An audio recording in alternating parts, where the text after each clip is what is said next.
हाँ सर वो Bismillah. So today we have discussed about classes of the revenue officers. Sir मस्त So revenue officers की कितनी classes होती हैं, revenue officers की क्या ड्यूटीज होती हैं और उनके कैसे वो अपॉइंट किए जाते हैं. We have discussed that the purpose of revenue administration and province is divided into कि जो रेवेन्यू जो क्लासेस हैं वो डिवाइडेड है, पूरा जो सूबा है वो तकसीम किया गया है डिविजन्स में, डिस्ट्रिक्ट्स में.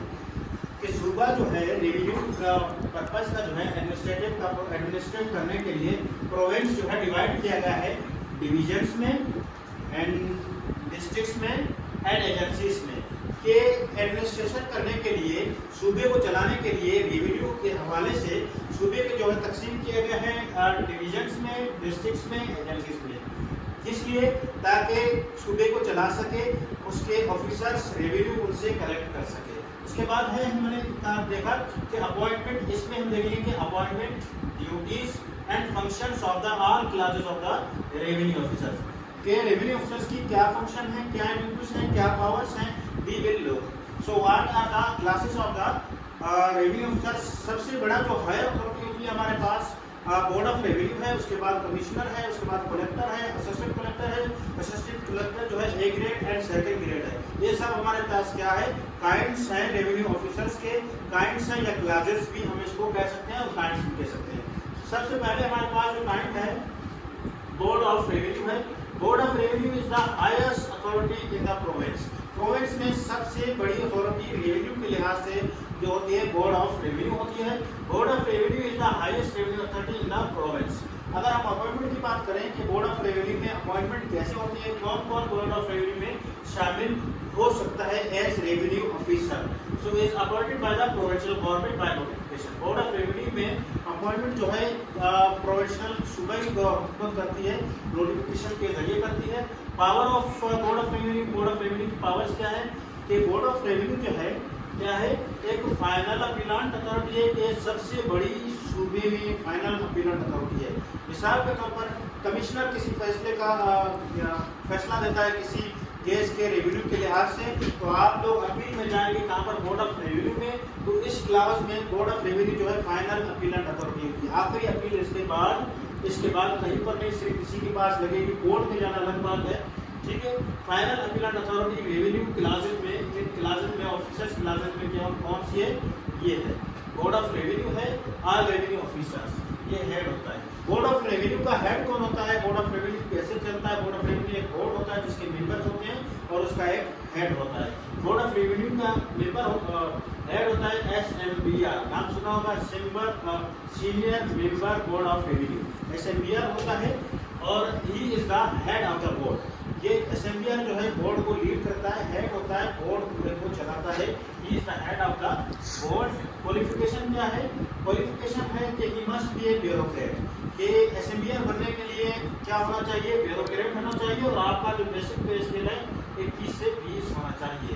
कौन अच्छा वो क्या पास होना चाहिए, ये ज़रूरी है कि he must pass the Pakistan या he must be from the Pakistan administrative services. Pakistan के जो एडमिनिस्ट्रेटिव सर्विसेज से होना चाहिए, मतलब CSB अफसर होना चाहिए, CSS अफसर होना चाहिए, PMS अफसर होना चाहिए. PCS वगैरह SMBR senior member board of वगैरह नहीं बन सकता. उसके बाद है हमारे पास मेंबर्स. ठीक है. मेंबर कौन कौन बन सकता है, member of board of revenue बन सकते हैं. Person who is expert is land revenue. कौन होता है कि जो लैंड रेवेन्यू सेटलमेंट वगैरह में एक्सपर्ट हो वो मेंबर बन सकता है. MBR हम जिसको कहते हैं कि भाई MBR के पास केस कर रहा है. MBR एक ऐसा शख्स बन सकता है जिसको टैक्स में, सेटलमेंट में, लैंड में क्या हो, एक्सपर्टीज हो, वो जाने कि लैंड क्या होती है, सेटलमेंट क्या होता है, टैक्स क्या होता है, और उसके बाद जुडिशियल मैटर्स की भी उसको नॉलेज होना चाहिए कि जुडिशली मैं इसको कैसे डील करूँगा. अपॉइंटमेंट जो है MBR मेंबर को जो है कौन कौन करता है, SNGD करता है. Service and general administration department जो है अपॉइंट करता है किसको, MBR को, सिर्फ MBR को अपॉइंट करता है. He must be the civil servant. MBR कौन हो सकता है, हु में भी या क्वालिफिकेशन पहले, तो ही मस्ट बी ये कौन, सिविल सर्वेंट होना चाहिए जिसका बेसिक पे स्केल होना चाहिए 21.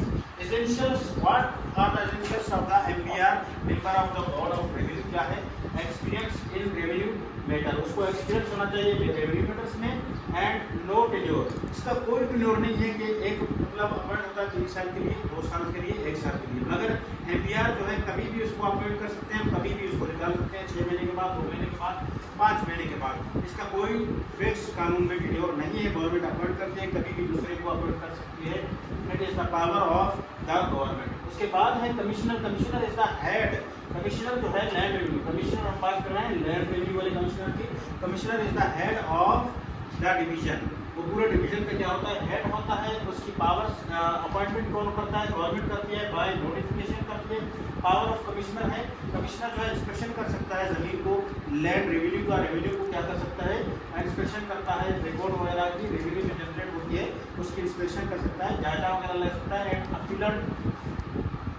अपीलेंट और कलेक्टर, कलेक्टर अगर कोई फैसला देता है उसके खिलाफ जो है अपील किसके पास जाएगी, कलेक्टर अगर कोई फैसला देता है तो उसकी अपील जाएगी कमिश्नर के पास, तो कमिश्नर है अपीलेंट और कलेक्टर, कमिश्नर है अपीलेंट अथॉरिटी और द कलेक्टर, ठीक है। उसके बाद है हमारे पास collector, collector is the head of the district over the district revenue officers, ठीक है, और in the district revenue officers, district में जितने भी बकाया कलेक्टर के वाला अलावा जो ऑफिसर्स होते हैं उन सबका हेड कौन है, कलेक्टर होता है। मिसाल के तौर पर असिस्टेंट कलेक्टर होता है, डिप्टी कलेक्टर वगैरह हो गए, collector first grade second grade हो गए, उन सब का हेड कौन होता है, कलेक्टर होता है। अपॉइंटमेंट यूजुअली ज़्यादातर डीसी को ही कलेक्टर के चार्ज दिए जाते हैं, मैथमेटिक्स एक चार्ज होता है, बोर्ड ऑफ रेवेन्यू देता है या रेवेन्यू उसको डिपार्टमेंट देता है। कलेक्शन बेसिक पर्पस क्या है, पावर क्या है कि कलेक्ट करें रेवेन्यू जो जनरेट होता है जमीन से, रेवेन्यू वगैरह वो जो है क्या करे, कलेक्ट करे, कौन कलेक्ट करेगा, कलेक्टर करेगा, collector means DC of land revenue, land revenue का जो कलेक्टर है डीसी है वो क्या कलेक्ट करेगा, ये रेवेन्यू वगैरह। उसके बाद रिवीजन पावर्स है ऑफ असेसमेंट, असेसमेंट में जो है कलेक्टर को क्या है, रिवीजन पावर्स है। फॉर एग्जांपल तहसीलदार ने किसी रेवेन्यू का जमीन का असेसमेंट किया, अगर वो असेसमेंट सही नहीं हुआ, आप समझते हैं कि मुझसे नाइंसाफी हुई, असेसमेंट सही नहीं हुआ, तो आप जो है तहसीलदार के खिलाफ कहाँ जाएंगे, या फर्स्ट ग्रेड कलेक्टर के खिलाफ जो है आप जाएंगे कहाँ पर, कलेक्टर के पास जाएंगे अपील में या रिवीजन में, ठीक है। रिवीजन पावर है, इसको कलेक्टर को तो रिवीजन आप लगाएंगे कलेक्टर के पास कि भाई इसकी ये मुझे सुने इसलिए जो है मेरे साथ नाइंसाफी की है। शुक्रिया, थैंक यू।